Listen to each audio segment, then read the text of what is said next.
Now, if you watch Beavis and Butthead on the Vanguard YouTube channel, which the Majority Report hilariously treats... Plug it.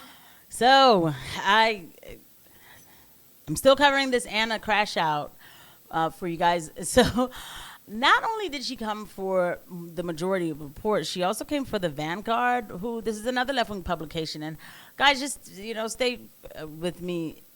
It is important to talk about these things, okay?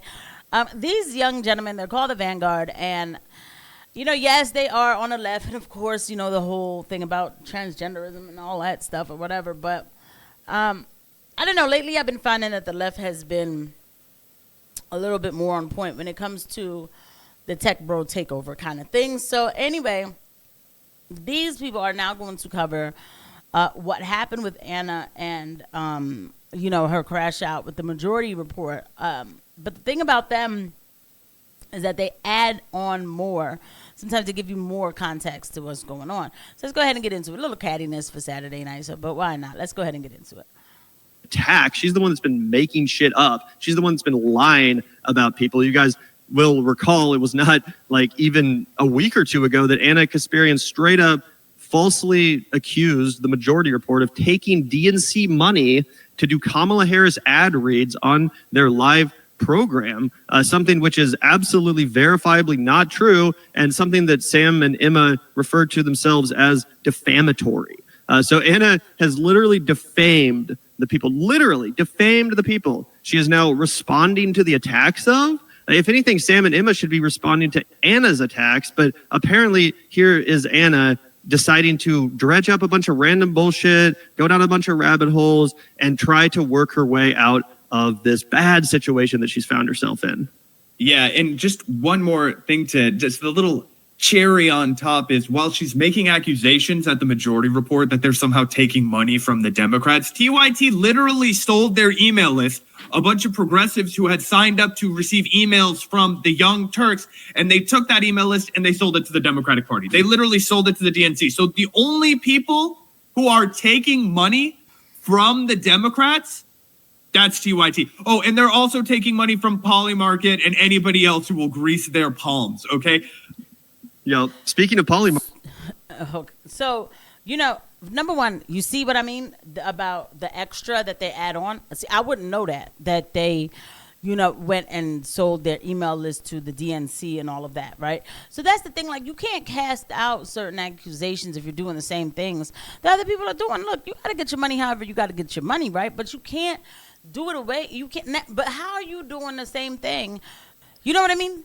It's just so messy. Let's look up what Polymarket Studios is real quick before we go any further, because they always talk about Polymarket, and I've been meaning to look this up.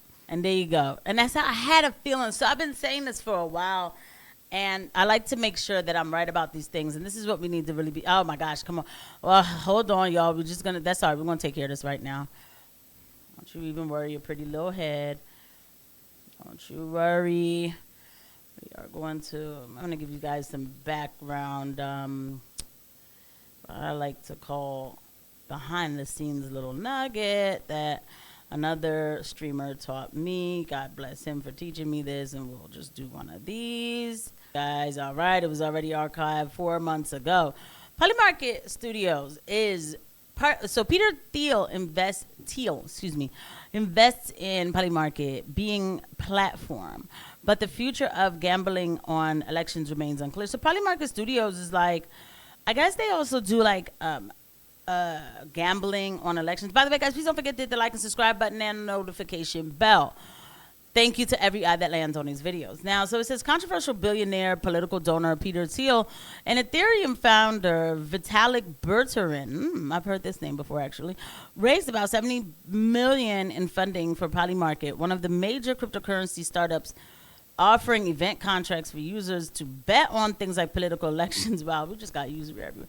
Despite the threat of impending federal regulations for election gambling. I'm sure they got rid of those regulations at this point, with Trump being president and Elon being behind him, and Peter Thiel being part of the PayPal mafia. That Elon, that this is Elon's boy. They may not see each other all the time, But don't worry, they're connected.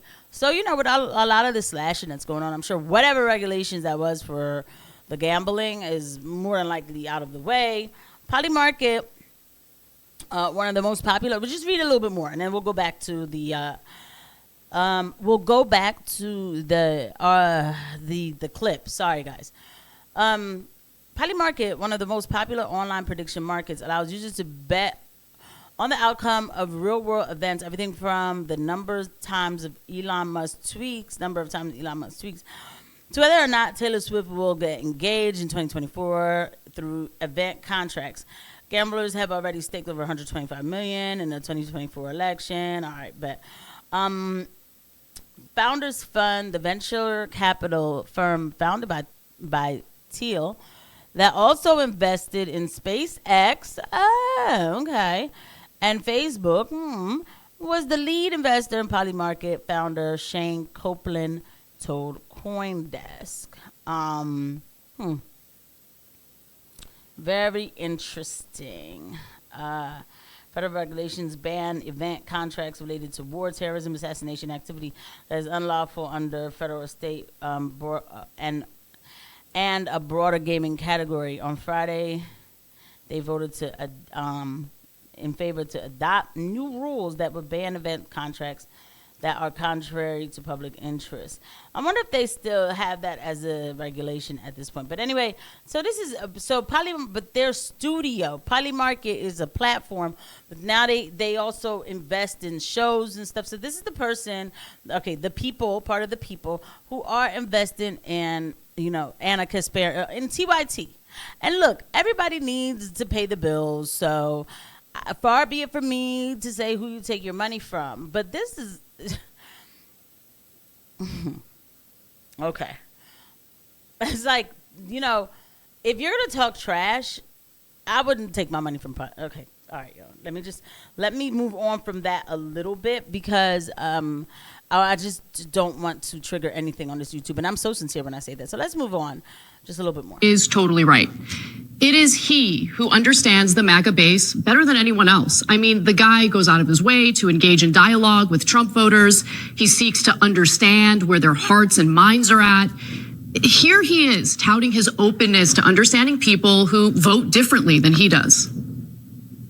We can't take the power back without talking to Trump voters and making them realize their mistake.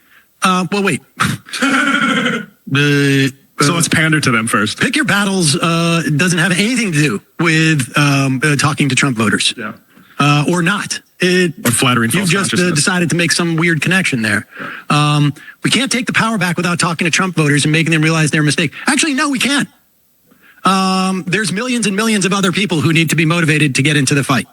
Can we pause it for one? Is that I am coming from the Polymarket studios?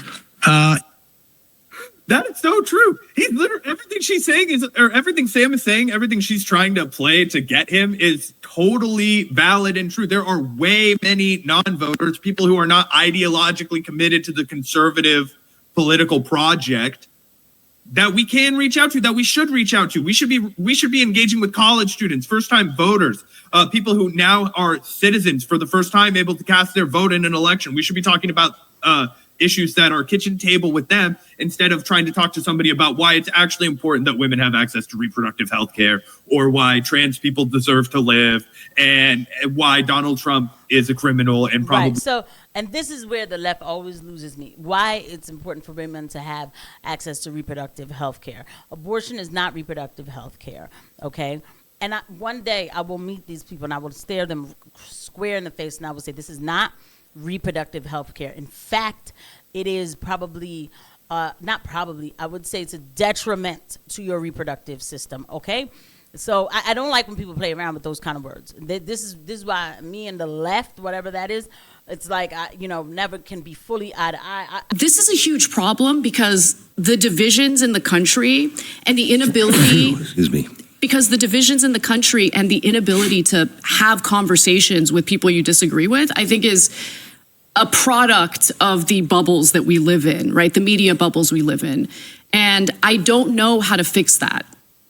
I mean, one way that I've tried. So, okay, the whole point is that the reason why I'm showing you this is because this is Anna saying, I'm going to start talking to the right. Anna and and Cenk, right? And so then they go to people like Glenn Beck, who I'm sorry is not a good representative to me. I do feel like there is this kissing up to a certain class of the right wingers. These are still the establishment right wingers. Yes, they are. They are not anti-war. There's nothing anti-war about Glenn Beck. Okay, as a matter of fact, Glenn Beck is a staunch Christian Zionist. Okay, and it pisses me off because these people are blessed with these huge platforms. God bless them. I'm happy for them with that. But they lead people down the wrong path. When Trump said he was going to take Gaza, Glenn Beck talking about, yeah, we could put condos on the shore of Gaza. Who rushes to say that? Who rushes to say that? You know, they get so hype about Israel, but I remember Glenn Beck's his voice when he thought we might end up going to war with Iran. And trust me, that's still on the table. And he was shaking in his booties. These are the people they run to, but then they say they're anti-war. Like, it's just too fake to me. Y'all trying to run to the people with the most money, like Daily Wire, you know, Charlie Kirk, Dr. Phil, Glenn Beck, all of them. This is what they do. So I can understand a little bit of why the progressives are calling them out, because like what she just said there, you could say that about the right too. So it's like, what are y'all doing, man? Like this merging. There's just a bunch of merging. I don't know. I like dialogue. But, like, it's not going to be Anna and Cenk that's going to show me, like, oh, you know, there's pure dialogue going on and this is... I don't blame these progressives who are getting annoyed with them. I don't know what their whole shtick is or what the plan is. But what I'm saying is don't make it seem like you're grassroots or that you're just doing this for the people when you're not. That's not number one. I'll see you guys at the next one. Bye.